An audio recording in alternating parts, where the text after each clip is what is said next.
Beautiful, one or two. All of you, how are you? Pop a bean, chop and screw, double cup. Feel me? What's up guys, welcome back to my channel. In this video, I'm showing you how to make a PNG on your phone. So I'm just looking up some face wash because, I don't know, it's kind of random. A lot of these were PNGs obviously because I searched up PNG, but I was able to find one that was a white background because sometimes when I search up different types of PNGs, they're not really PNGs, like they're just white backgrounds. So I decided to save that image onto my phone, and then you're going to need an app called Background Eraser, which I've already downloaded, and as y'all can see I made like an arrow PNG. So I'm just going to select the clean and clear face wash.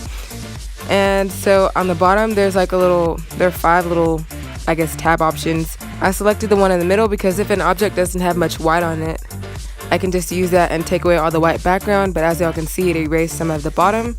So I had to undo it on the top. There's an undo button, so I just pressed that, and then I had to go back to the erase option or whatever option is first, I forgot. And then I had to manually kind of erase all the white background so I can make sure that I have the full picture.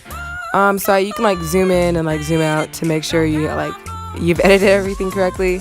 Obviously I wasn't gonna like edit this one too well because I'm not even gonna use this in my video. I mean I am, but like I'm not gonna use it in my thumbnail. And then you're gonna press the thing on the top right. It should say done or something. And then again on the top right there's gonna be like a little white button with a box and an arrow. And then you're gonna press that, and then you're gonna press the green button that also has a box and an arrow in it. So you can save it to your camera roll, and then obviously y'all saw it said save to your camera roll. And yeah, so I hope you all enjoyed this video and thanks for watching.